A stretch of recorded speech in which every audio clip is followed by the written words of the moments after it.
From sea to shining sea, we stand so tall. Voices raised for freedom where we all call. Pledges made with open hearts under the starry sky. Learning from the past, we find our way today. 9 o'clock rings, proud and aligned we stand.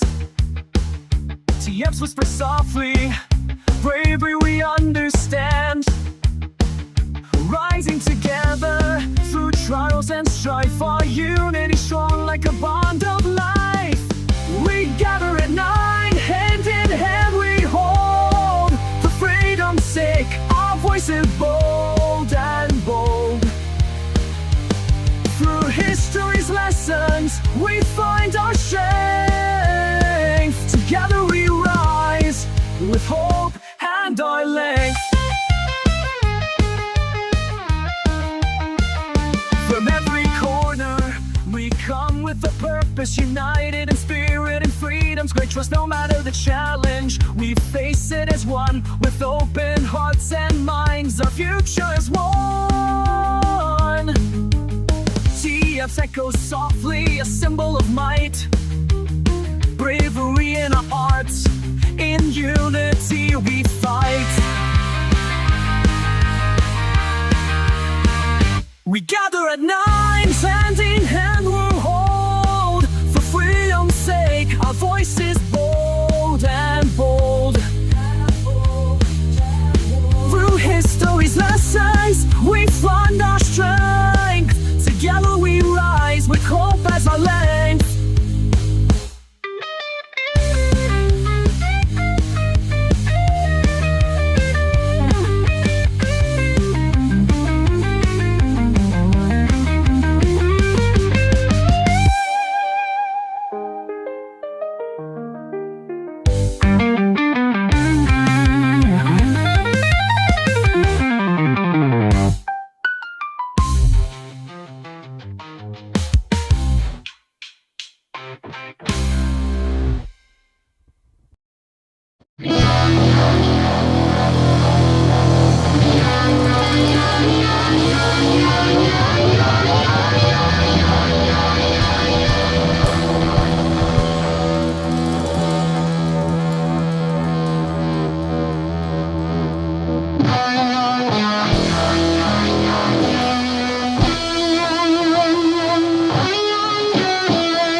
In the depths of the Civil War, as the Confederate States grew increasingly desperate to break the Union blockade, strangling their coastlines, innovation rose from necessity. Among these efforts was a weapon unlike any used before, a vessel that could move beneath the water, silent and unseen. This vessel would be the H.L. Hunley, named for its chief financier, Horace Lawson Hunley.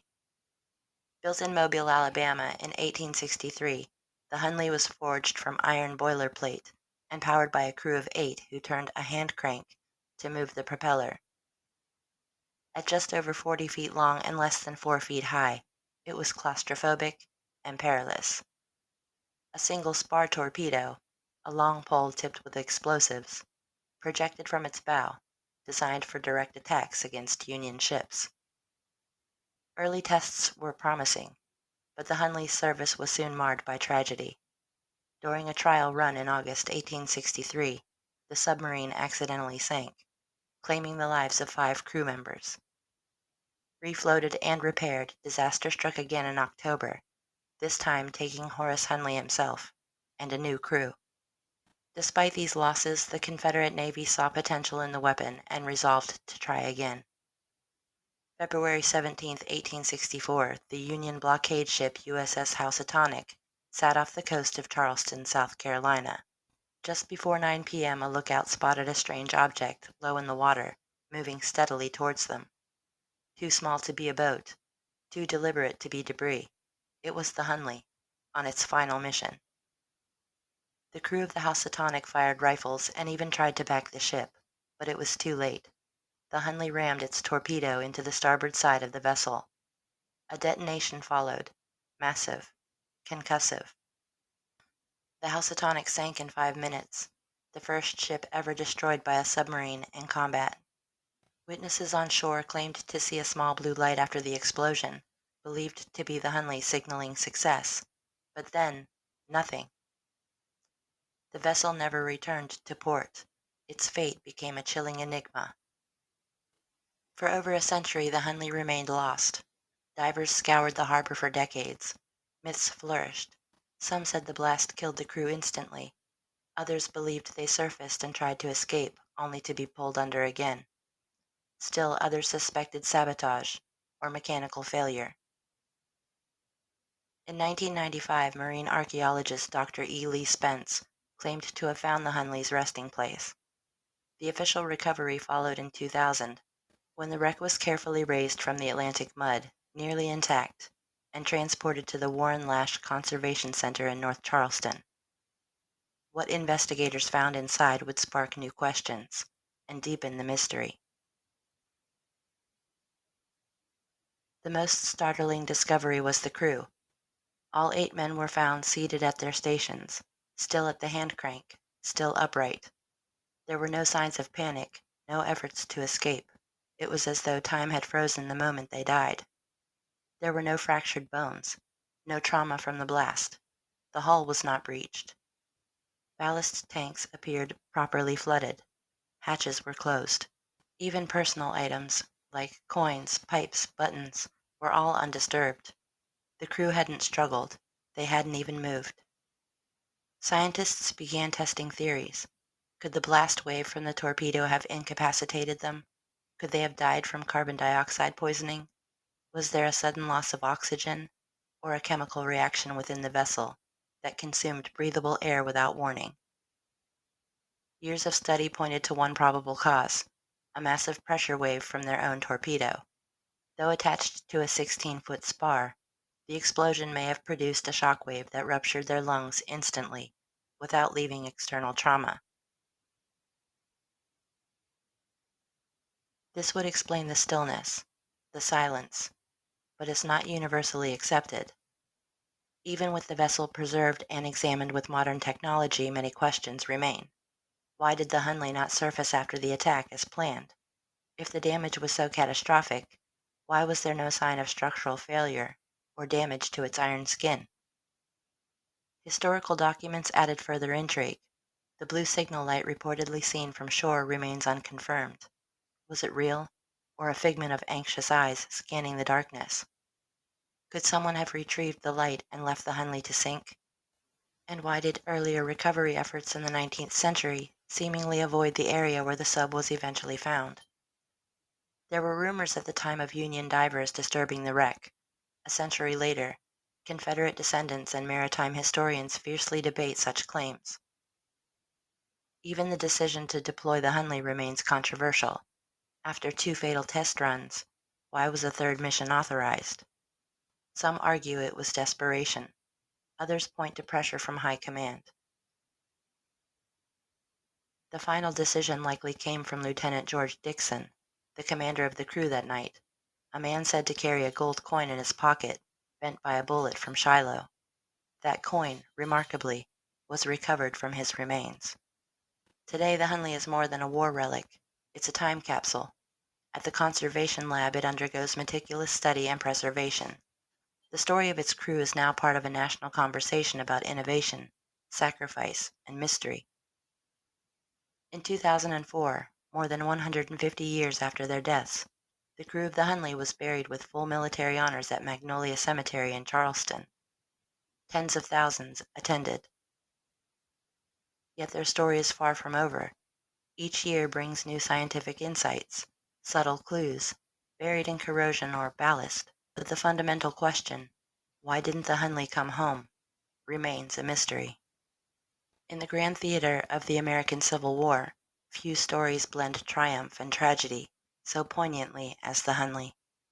It represents humanity's drive to innovate, and its confrontation with the unknown.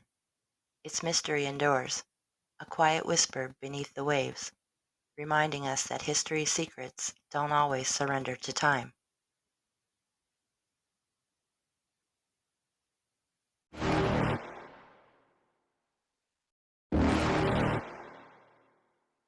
You're never gonna make it, you're not good enough. There's a million other people with the same stuff. You really think you're different? Man, you must be kidding. Think you're gonna hit it, but you just don't get it. It's impossible, it's not probable, you're irresponsible. Too many obstacles, you gotta stop it, yo. You gotta take it slow, you can't be a pro. Don't waste your time no more. Who the fuck are you to tell me what to do? I don't give a damn if you say you disapprove. I'm gonna make my move, I'm gonna make it soon. And I'll do it cause it's what I wanna fucking do. Cause all these opinions and all these positions, they come in millions, they blocking your vision. But no, you can't listen, that shit is all fiction. Cause you hold the power as long as you're driven. There's no way that you make it. And maybe you could fake it, but you're never gonna make it. Are you just gonna take that? Make them take it all back. Don't tell me you believe that. Are you just gonna take that?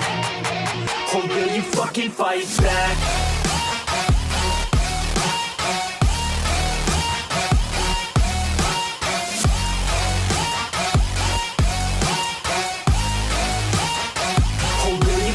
Fight back.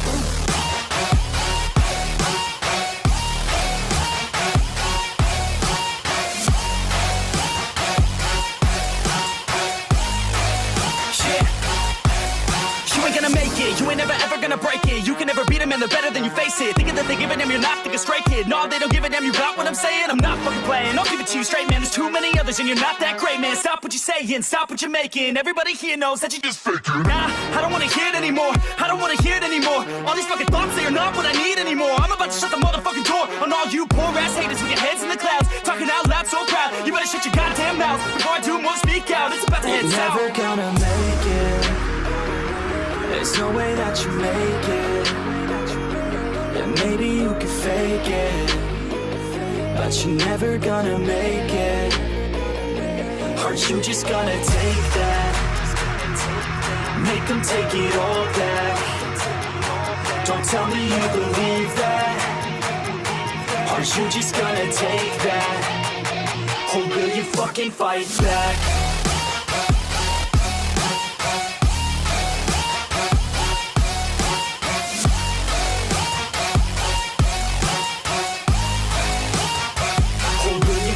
Fight